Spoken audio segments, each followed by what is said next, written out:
You wake up one morning from unsettling dreams and find your body snapping and twisting into the shell of a giant, monstrous insect. For most of us, this is a moment of total psychological collapse. But for Gregor Samsa, there is no panic about his new exoskeleton. His first and only fear is that he has missed the 5 o'clock train to work. This is the mind of Franz Kafka. In the early 20th century, he became the architect of a specific dread, the claustrophobic, bureaucratic nightmare. The real horror of Gregor's situation is how little he cares about his mutation. His fixation on a train schedule suggests that the demands of his career have pushed aside his basic human instincts for survival. Kafka's world was early 20th century Prague, a place of rapid industrialization where individual lives were often secondary to the systemic flow of the city. Watching Gregor's struggle in his room, we're forced to look for the invisible forces that systematically strip away our humanity. The Metamorphosis invites us to look past the monster and examine the concentric cages that trap the modern individual. The first cage is economic. Gregor despises his job as a traveling salesman, but he is trapped by a debt his parents owe to his boss. He cannot quit until every cent is repaid. This wasn't a unique struggle. The industrial era turned workers into interchangeable parts, where repetitive labor steadily erased the identity of the person performing it. This illustrates Karl Marx's theory of alienation. When work is driven by economic necessity, the worker is severed from their self. The manager arrives not to offer help, but to reprimand. Without his labor, Gregor is immediately viewed as a valueless pest. Gregor Samsa was dehumanized by his career long before he physically transformed into a bug. But the workplace is only the outer cage. The same systemic oppression exists inside the home, where the family unit acts as a secondary layer of control. Kafka understood this personally, living in the shadow of his real-life father, Hermann Kafka, a domineering, narcissistic man who served as the direct inspiration for Gregor's father. When Gregor's father discovers his son's affliction, he doesn't react with empathy. Instead, he reacts with furious violence, physically beating Gregor back into his dark room with a walking stick and pelting him with apples. The philosopher Walter Benjamin looked at this dynamic and questioned who was actually draining the life from the household. Benjamin suggested that Gregor is the host, and the family members, who offer no empathy while living off his labor, are the true parasites. Finally, Gregor falls into the cage of the absurd. Albert Camus defined this as the conflict between a human search for meaning and a universe that offers none in return. Stripped of his job and rejected by his family, Gregor is left in an empty room with no free will and no purpose. He enters a state of dissolution, the quiet decay of a soul that realizes it has no rational place left in the world. Gregor makes his final, passive choice. He stops eating, fading away to relieve his family of the burden his existence has become. The ultimate tragedy isn't the physical change, it is the erosion of the will to exist in an irrational world.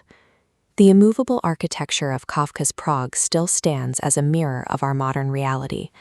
We still navigate our own invisible cages, the corporate obligations, the recurring debts, and the unexamined expectations of others.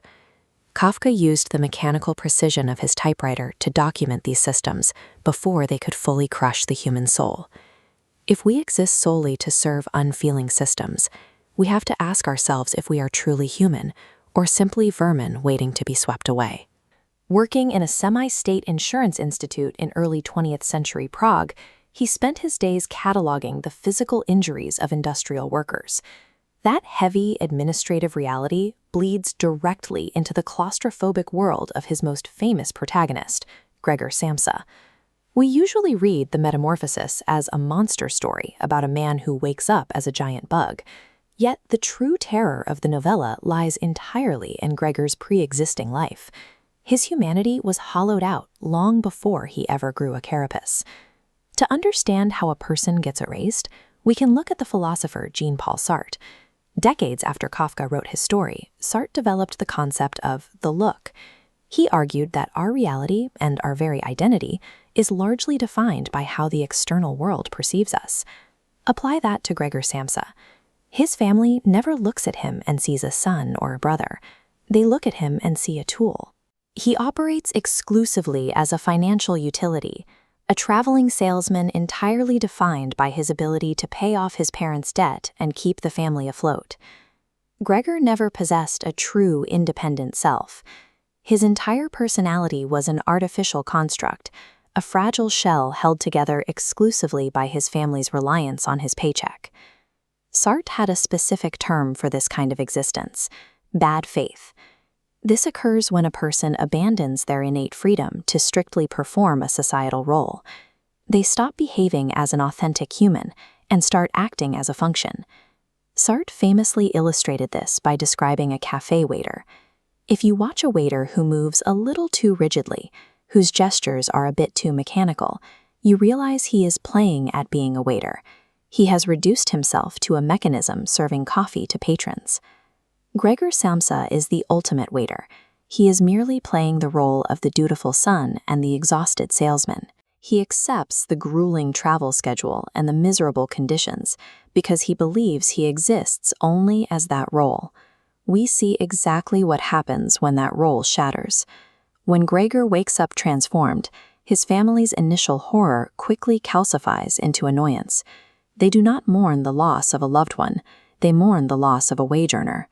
The moment an individual stops performing their assigned economic function, society quietly revokes their humanity. Society stripping away an identity from the outside is only the first phase of erasure.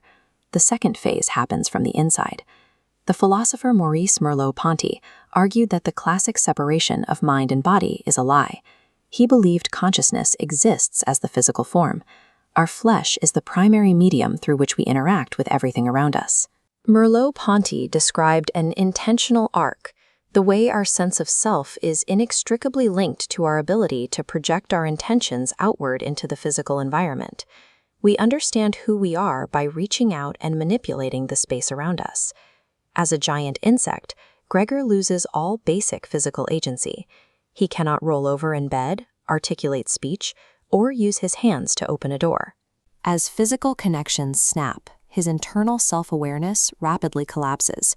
He eventually craves rotting garbage and hides in dark corners. Reducing a person to a broken biological object constitutes an act of extreme violence, one that starves the consciousness until nothing is left. Beyond the bedroom door, the physical constraints of Gregor's reality bleed into something much larger, expanding into a silent, cosmic courtroom. Kafka constructs a universe built on terrifying absurdity. In his world, a person can endure a brutal, agonizing punishment without ever being charged with a crime. Think of Fyodor Dostoevsky. In Russian literature, guilt usually makes sense. Dostoevsky gives us Raskolnikov, a man who commits murder and is haunted by his conscience. His suffering is logical, and his guilt eventually points toward redemption.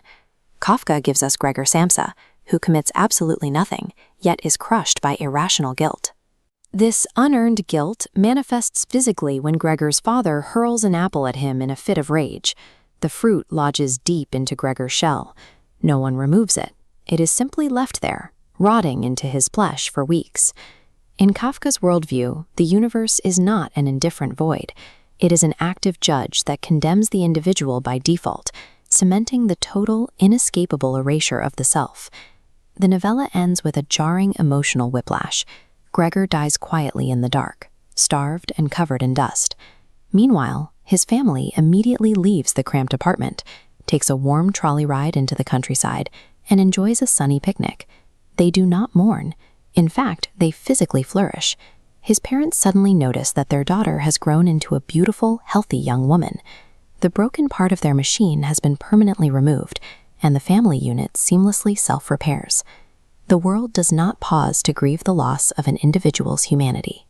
Society simply steps over the marginalized, sweeps away the remains, and continues on without looking back. Kafka wrote this in 1915, but Gregor Samsa acts as the precise blueprint for the modern corporate worker. In this environment, the sentimental veil is stripped from the family. The bond between parent and child is reduced to a cold financial exchange, one where Gregor's worth was precisely equal to his monthly wage.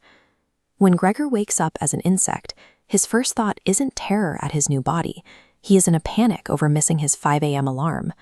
That specific dread maps perfectly onto today's hyper-measured gig economy, where disposable labor is constantly tracked by algorithm-driven performance dashboards. When human worth is measured strictly by economic output, existence itself becomes precarious.